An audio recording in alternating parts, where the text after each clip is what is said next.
शुरू कीजिए। बोलिए श्री प्राणनाथ प्यारे की जय। बोलिए श्री सतगुरु महाराज की जय।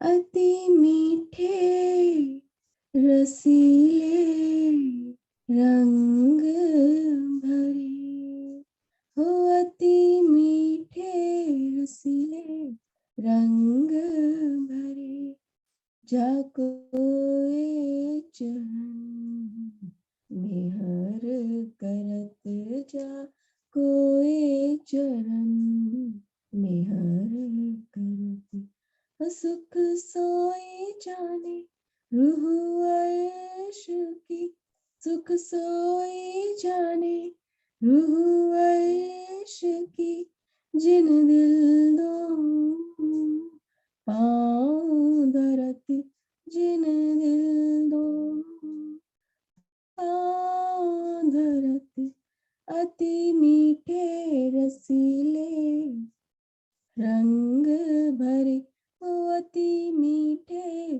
रसीले रंग भरे।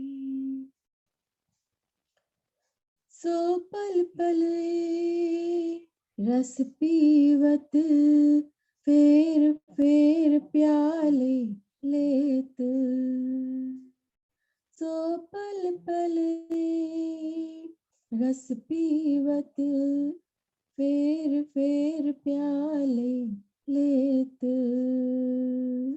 ए अमल क्यों उतरे जाको, ए अमल क्यों उतरे जाको, हक बका सुख देत, अति मीठे रसीले रंग भरे हो, अति मीठे रसीले रंग भरे। ए सुख कायम हक के, जिन दिल एह कदम, ए सुख कायम हक के, जिन दिल एह कदम, सोई रूह जाने ए जिन लिया, सोई रूह जाने ए जिन लिया, या जानत है कसम, हो अति मीठे रसीले रंग भरे, अति मीठे रसीले रंग भरे। कई विध के सुख कदम में, मेहर कर देत मेहरबानो, कई विध के सुख कदम में, मेहर कर देत मेहरबानो, तो अरश कहे या दिल, तो अरश कहे या दिल, इन पर कहाँ कहे सुभान, हो अति मीठे रसीले रंग भरे, अति मीठे रसीले रंग भरे। कद महबूब के मोमिन क्यों सहे जुदागी खिन, कद महबूब के मोमिन क्यों सहे जुदागी खिन, तो हके कह या अर्श दिल को, तो हके कह या अर्श दिल को, कर बैठे अपना वतन, अति मीठे रसीले रंग भरे, हो अति मीठे रसीले रंग भरे जाको ए चरण निहाल करत जाको ए चरण निहाल करत सुख सोई जाने रूह अर्श की सुख सोई जाने रूह अर्श की जिन दिल दो धरत जिन दिल दो धरत हो अति मीठे रसीले रंग भरे हो अति मीठे रसीले रंग भरे। बोलिए श्री प्राणनाथ प्यारे की जय। धन्यवाद शिवानी। सुंदर साथ जी शुरू करते हैं। प्रथम लागू दो चरण को धनी न छुड़ाइयो खीन लाख तली लालेरिया मेरे जीव के ही जीवन इन पांव तले पड़ी रहूं धनी नजर खोलो बातों पलना वालों निरखो नेत्रे मेरे जीव के ही जीवन मेरे जीव के ही जीवन। बोलिए श्री प्राणनाथ प्यारे की जय। बोलिए श्री सद्गुरु महाराज की जय।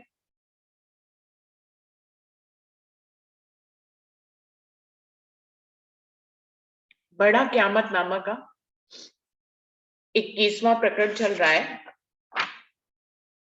22वां प्रकरण, सॉरी सुंदर साथ जी, अमेध सालून 22वां प्रकरण चल रहा है जिसकी 30 चौपाइयां हो गई हैं। अभी 31वीं चौपाई से आगे बढ़ रहे हैं। अभी तक जो इस प्रकरण में बताया गया कि मोहम्मद साहब खुदा की सौगंध खा के कयामत की बात कहा करते थे, लेकिन उनके मानने वाले जो उनके पीछे चलने वाले थे, वो उनकी जो काफिर लोग थे, जो उनके पीछे चलने वाले थे, वो तो उनकी बात मानते थे, लेकिन कुछ काफिर लोग ऐसे थे जो उनकी बातों को नहीं मानते थे और उनको ताने मारते थे कि ये आकर हमें अपने दूसरे तन में जाकर अखंड करेंगे। तो इस प्रकार से कयामत की बातों को नहीं मानते थे। फिर इस प्रकरण में आगे 10 प्रकार की दोजख का वर्णन किया गया है कि जो लोग कयामत की बातों को नहीं मानेंगे।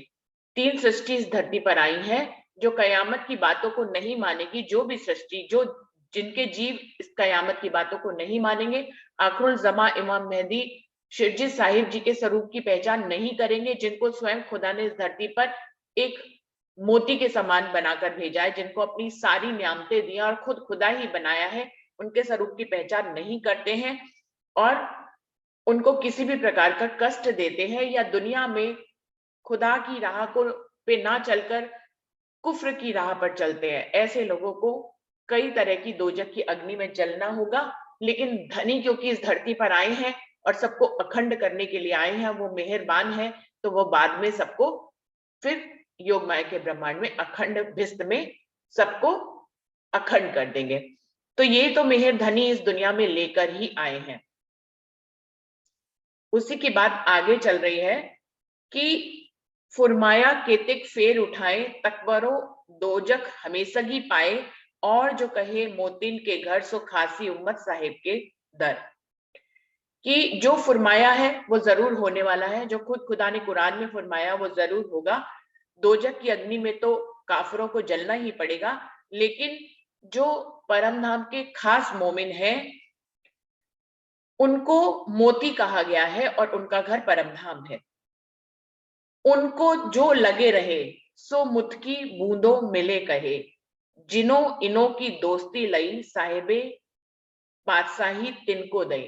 कह रहे हैं ये जो परम धाम के खास मोमिन हैं, जो परम धाम से इस दुनिया में उतरे हैं, जिनको मोती कहा गया है, उनके साथ जो लगे रहेंगे, उनको जो लगे रहे, जो उनके साथ रहेंगे, उनकी संगत करेंगे, उनके बताए रास्ते पे चलेंगे, उन्हीं की जैसी कहनी करनी और रहनी करके दिखाएंगे, सो मुद की बूंदों मिले कहे। वो कौन होगी? वो ईश्वर सृष्टि होगी जो उनकी पड़ोसी है, जो अक्षर की सुरताएं हैं, ईश्वर सृष्टि उनको मुत्की कहा गया है, वो भी ब्रह्म सृष्टियों के पीछे पीछे उन्हीं के साथ उन्हीं की जैसी करनी और रहनी करके दिखाएंगे। जिन्हों इन्हों की दोस्ती लई, जो भी ईश्वर सृष्टि या जीव सृष्टि ब्रह्म सृष्टियों की दोस्ती कर लेते हैं, उनके साथ रहते हैं, उन्हीं की जैसी रहनी करके दिखाते हैं, साहिबे पातशाही तिनको दई, उनको भी खुदा जो है वो पातशाही देने वाला है। ईश्वर सृष्टि की बात कर रहे हैं कि जो उनकी जैसी दोस्ती करेंगे, उन्हीं की जैसी राह पे चलेंगे, उनको भी खुदा पातशाही देने वाला है। यानी कि ब्रह्म सृष्टियों के जीवों को तो पहली भिस्त में अखंड किया जाएगा, लेकिन ईश्वर सृष्टि के जीवों को दूसरी भिस्त में अखंड करा जाएगा। ऊपर की दूसरी भिस्त में 8 भिस्तें हैं, जिसमें पहली भिस्त में ब्रह्म सृष्टि और दूसरी भिस्त में ईश्वर सृष्टि अखंड होगी। और भी सुनो दूजी जंजीर, दिल दे देखो खीर और नीर, ए जो दुनिया का कया आसमान, दो टुकड़े दिल कया जहान। राजी महाराज हमेशा हर बात को कुरान की अलग अलग जंजीरों में उन्होंने कहा है, तो उसको जब वाणी में के रूप में परिवर्तित करके बात बताते हैं तो उसको भी उतने ही ढंग से बताते हैं। अभी वो कह रहे हैं और भी सुनो दूजी जंजीर, कुरान की दूसरी जंजीर में इस बात को कैसे करके लिखा है, दिल दे देखो खीर और नीर। आप अच्छी तरह से मैं समझा रहा हूं, उसको अच्छी तरह से समझिए, माया और ब्रह्म के अंतर को अपने दिल से समझिए। ये जो दुनिया का कया आसमान, दो टुकड़े दिल कया जहान, ये जो दुनिया का आसमान है इसको दो टुकड़ों में बटा हुआ कहा है और दिल को भी दो टुकड़ों में कहा गया है। अब इस बात का क्या मतलब है सुंदर साथ जी, ये जो दुनिया का कया आसमान, दो टुकड़े दिल कया जहान, पूरी दुनिया दो टुकड़ों में बट गई उसका दिल। अगर आसमान और दिल दोनों को देखें तो आसमान से हम चारों तरफ से घिरे हुए हैं, हम सारी सृष्टि जितनी भी है वो आसमान के अंदर है। ऐसे ही हमारे जो ये 5 तत्व का शरीर है, इसमें जितने भी होते हैं उसमें दिल से हम कनेक्टेड होते हैं। दिल नहीं हो तो हमारा तन नहीं चलेगा, काम नहीं करेगा, तो हम दिल से ही कनेक्टेड होते हैं। अब अगर आसमान के दो टुकड़े कर दिए जाए मान लीजिए, तो ये सृष्टि नहीं रहेगी, ये सृष्टि उसी से आसमान से घिरी हुई है। अगर आसमान को ही तोड़ दिया जाए, उसके दो टुकड़े कर दिए जाए, तो ये सृष्टि नहीं रहेगी। ऐसे ही जिस दिल से हम कनेक्टेड है, ये जो हमारा तन चल रहा है, फिर रहा है, खा रहा है, पी रहा है, जितने भी काम कर रहा है, यदि दिल से ही टूट जाए, कनेक्शन टूट जाए, तो हमारा भी ये तन नहीं रहेगा। इस बात को कैसे कहने की कोशिश की है राजी महाराज ने, हमें उसको समझना रहेगा कि दो टुकड़े दिल कया जहान, पूरी दुनिया जो है दो टुकड़ों में उसका दिल बट गया है, यानी कि दिल के टुकड़े टुकड़े हो गए। आज कलयुग की अगर स्थिति देखे तो किसी के भी दिल में दया, धर्म जो है, सत्य मार्ग पे चलने की प्रवृत्ति के लोग जो है 20 से 25% होंगे, बाकी की सारा कलयुग जो है 75% दुनिया जो है, इसको इस समय को घोर कलयुग कहा जा रहा है। ये घोर कलयुग है जहां पर सत्य की बात को समझा ही नहीं जाता। कोई थोड़े से लोग हैं, मुट्ठी भर लोग हैं जो सत्य की बात को करते हैं और उस पर चलने की कोशिश करते हैं। तो जब दिल ही टूट जाता है तो वहां पे सत्य मार्ग के लिए कोई भी, सत्य की बातों के लिए कोई स्थान नहीं रह जाता। पूरा दिल जो है वो काफिर के जैसा बन चुका है, जिसमें ईर्ष्या, देश, नफरत, धर्म की राह पर चलने वाले लोगों के दिलों में भी यदि हम देखें ध्यान से तो ईर्ष्या, देश, नफरत भरी रहती है। बहुत कम ऐसे लोग होते हैं जो सबको एक समान दृष्टि से देखते हैं, चाहे वो धर्म के लोग हो, हमारे सुंदर साथ के बीच में हो। हम अपने गुण इंद्रियों को जानते हैं, ज्ञान की बात करते हुए भी ये देखा जाता है कि मन भटक जाता है और वो कहीं ना कहीं अपने ही सुंदर साथ से संप्रदाय बनाकर, अलग अलग ग्रुप बनाकर ईर्ष्या, देश, नफरत करने लग जाता है। ये दिल को दो टुकड़े होने का कहा है, यानी कि दिल के दो टुकड़े हो गए। एक तरफ तो धर्म की बात करनी, दूसरी तरफ उसी दिल में जो है किसी के प्रति लोभ भरा हुआ है, किसी के प्रति नफरत भरी है।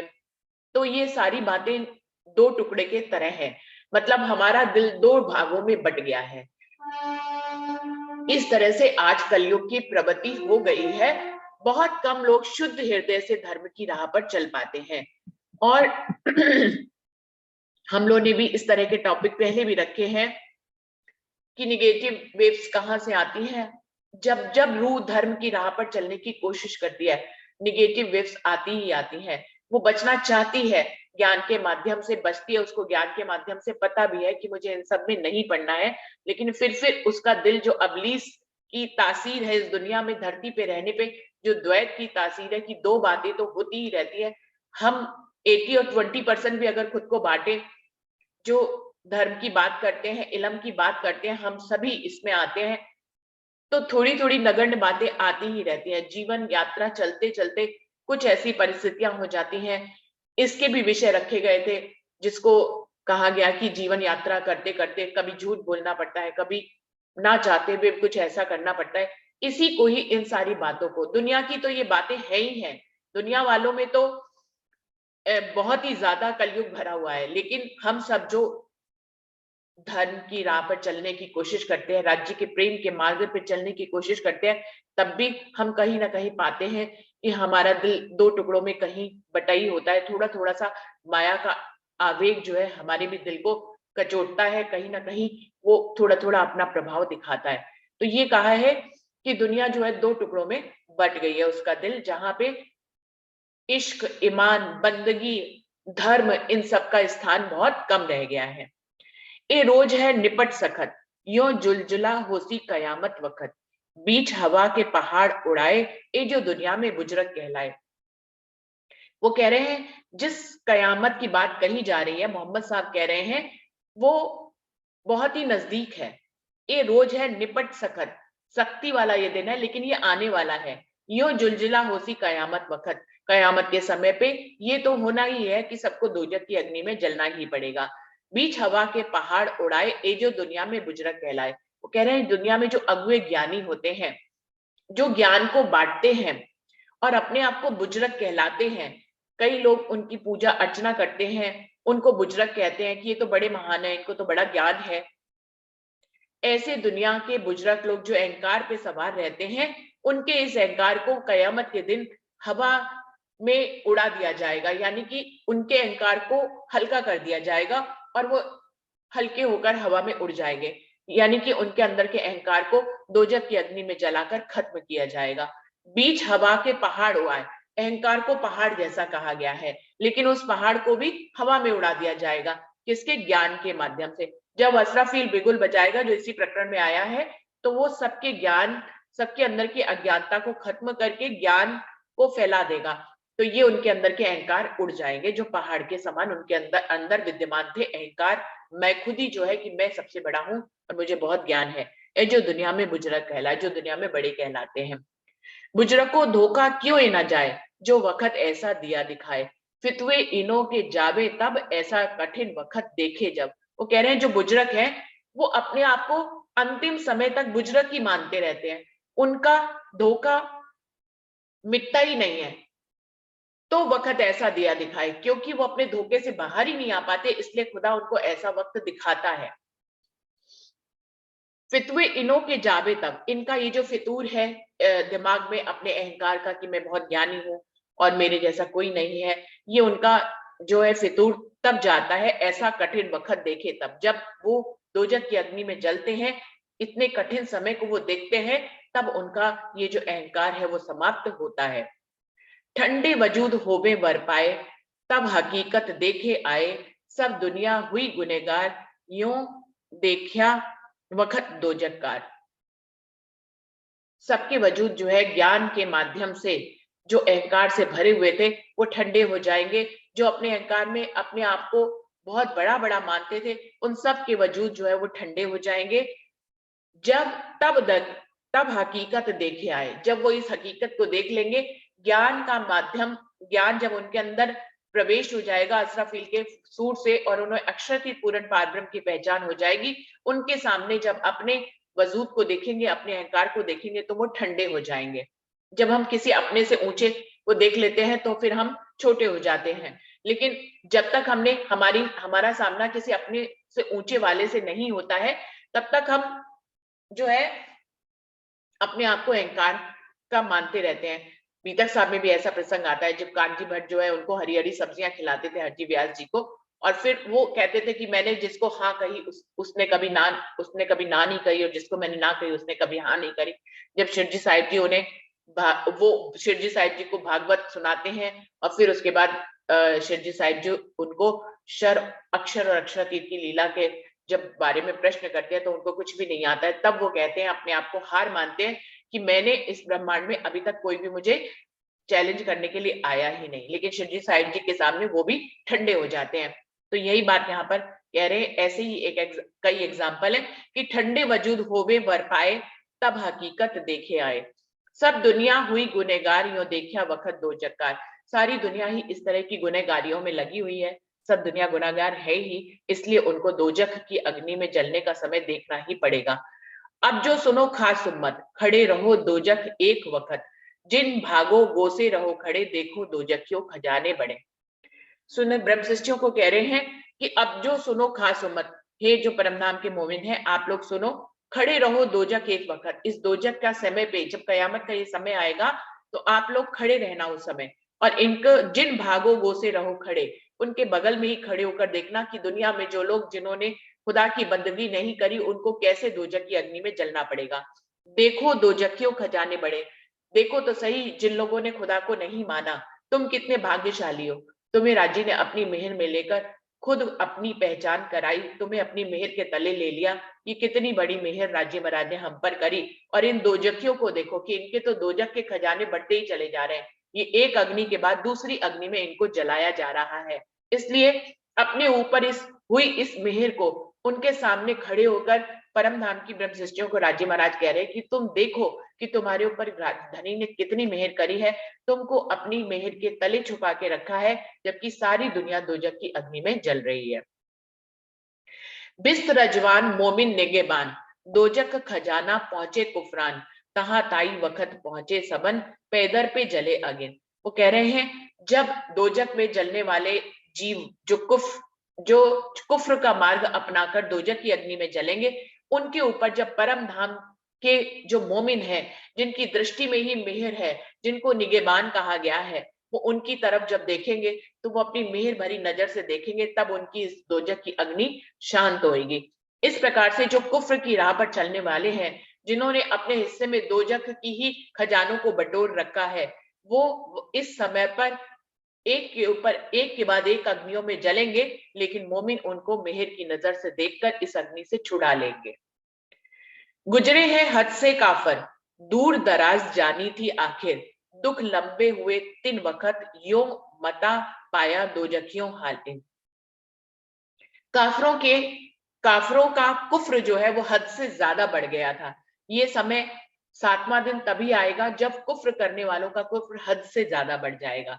कह रहे हैं गुजरे हैं हद में काफर, जो काफर हैं उन्होंने अपनी सीमाएं तक पार कर ली हैं। दूर दराज जानी थी आखिर, उनको लगता ही नहीं था कि कभी कयामत आएगी, इसलिए उनको कयामत के बारे में सुनकर भी वो उसको ना सुना कर देते थे। इसलिए उन्होंने कभी मोहम्मद की इन बातों पे कभी ध्यान ही नहीं दिया, इसलिए वो कुफ्र की सारी सीमाओं को उन्होंने पार कर लिया। दुख लंबे हुए तीन कारण, इसीलिए उनके दुख जो है वो लंबे होते चले जाएंगे, एक के बाद एक उन्हें दोजख की अग्नि में जलना ही पड़ेगा। यूं मता पाया दोजखियों हालिन, जो दोजख में जलने वाले हैं उनको यही हाल उनका होने वाला है, क्योंकि उन्होंने कयामत के की बातें जो मोहम्मद साहब ने कही थी उसको सच नहीं माना और नहीं जाना कि कभी खुदा उनको देख रहा है और ऐसा समय आएगा, इसलिए वो अपनी सारी सीमाओं को लांघ गए। कहे मो अलिम नकल अपनी जुबान, सांची जिकर जो कही खुदाए। जब मगज मायने लीजिए खोल, तब पाइए इशारत बातून बोल। मुअल्लिम जो है पैगंबर, वो जब खुदा कुरान की नकल से मतलब है कि उसका टीका जब वो करते हैं तो वो अपनी जुबान से खुद उसमें वर्णन करते हुए कहते हैं, सांची जिकर जो कई खुदाए। मतलब कुरान का टीका करने वाले पैगंबर स्वयं जब टीका करते हैं तो वो ऐसी बातें उसमें लिखते हैं। क्या लिखते हैं? सांची जिकर तो कई खुदाए।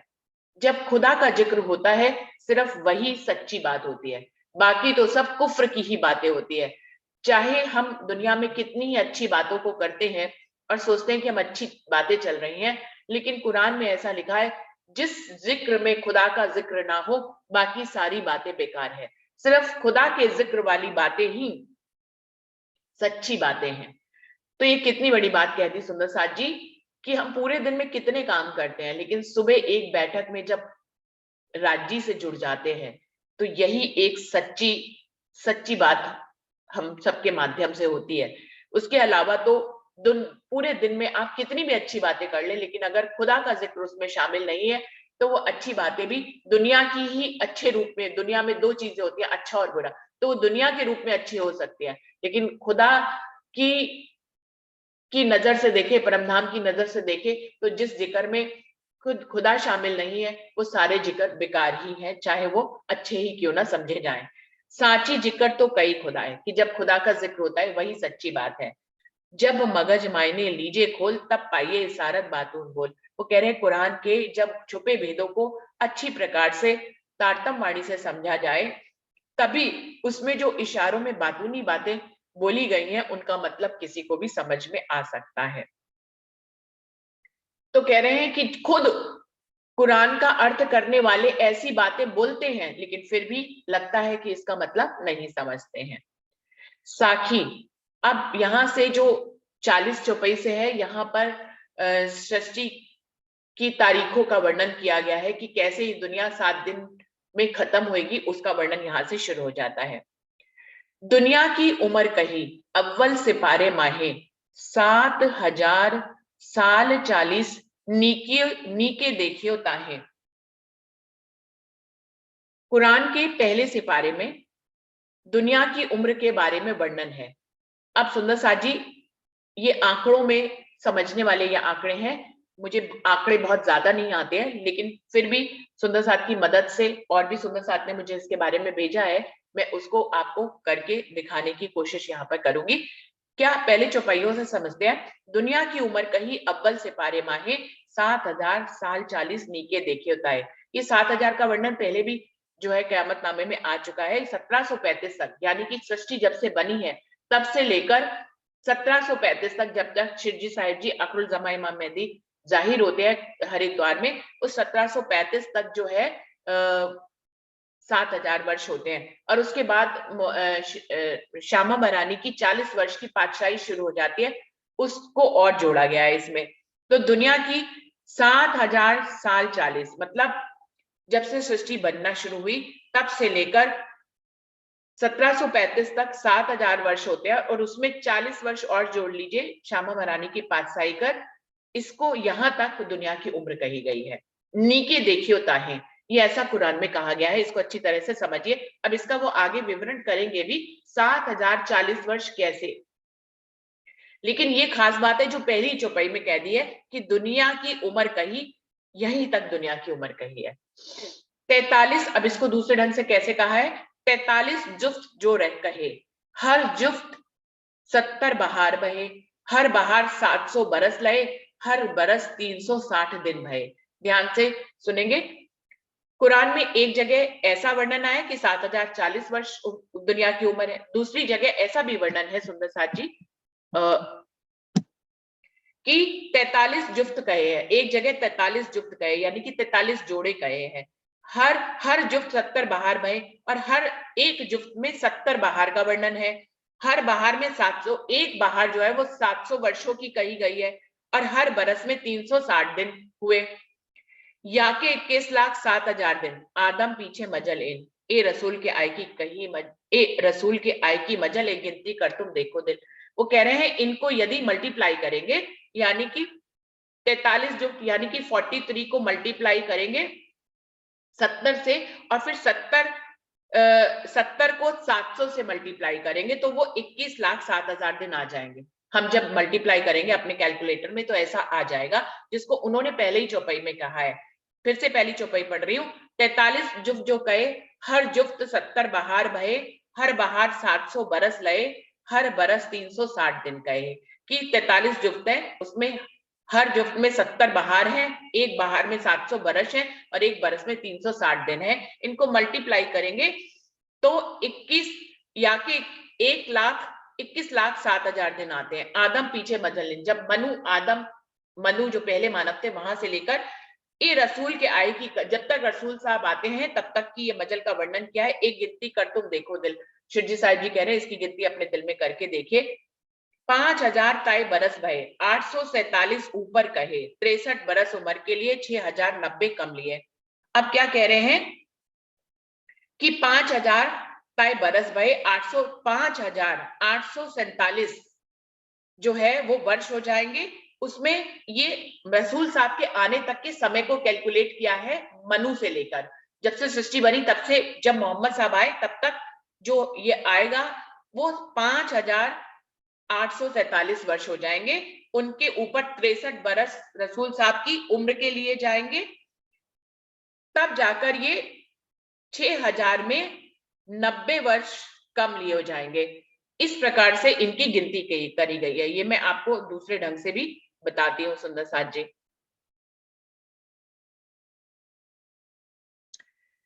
इत्थे रसूले करी सबर, इनके आगे की करो जिक्र, 11 के जब बाकी 10 तब दुनिया उम्र 7000 बरस। यहां से जब रसूल साहब पर्दे में हो जाएंगे यानी कि उनका धामगमन हो जाएगा, अब उसके आगे की जिक्र करके बता रहे हैं 11 के जब बाकी 10, जब 11वीं सदी के 10 वर्ष बाकी रह जाएंगे यानी कि 1735 का समय आ जाएगा। 1745 में 11वीं सदी पूरी हो जाएगी और 12वीं सदी आ जाएगी, तो 11वीं के जब बाकी 10 मतलब 1735 का समय, तब दुनिया उम्र 7000 बरस। यहां तक 7000 वर्ष हो जाती है। मनु से लेकर 1735 तक 7000 वर्ष हो जाते हैं। इसको पढ़ के बताती हूँ सुंदर साथ जी कि कुरान के अव्वल सिपारे में दुनिया की उम्र 7040 वर्ष कही गई है, जिसमें 43 जुफ्त कहे गए हैं। हर जुफ्त में 70 बहार कहा गया है, वहीं एक बहार में 700 वर्ष कहे गए हैं। इन सबको मल्टीप्लाई करिए, 43, 70 और 700, तो ये 21,07,000 वर्ष होते हैं। आदम सफी अल्लाह यानी कि मनु के आदम से व्यास जी तक 21 साल 21 लाख की आयु पूरी होती है। व्यास जी से मोहम्मद साहब के जन्म तक 5847 की आयु पूरी होती है, जो यहाँ पर चौपाइयों में कहा गया है। अब 43 साल यहां तक यानी कि आदम से लेकर मोहम्मद साहब तक 5847 वर्ष की आयु पूरी होती है। अब इसमें 63 वर्ष और जोड़ दीजिए रसूल साहब की उम्र के, तो 5847 प्लस 63 इक्वल टू 5910 यानी कि 5910 वर्ष हो गए। 6000 इसको ही चौपाई में कहा है कि 6090 कम किए, 6000 में 90 वर्ष कम है यानी कि 5910 वर्ष यानी कि 6000 में 90 वर्ष कम, जब रसूल साहब ने पर्दा किया यानी कि वो दुनिया से चले गए। अब 5910 साल हुए, यहां से 1090 साल और जोड़ दीजिए, तब जाकर विक्रमी संवत 1735 के समान 7000 वर्ष की आयु पूरी हो जाती है। यानी कि मनु से लेकर 1735 तक 7000 वर्ष पूरे हो जाते हैं।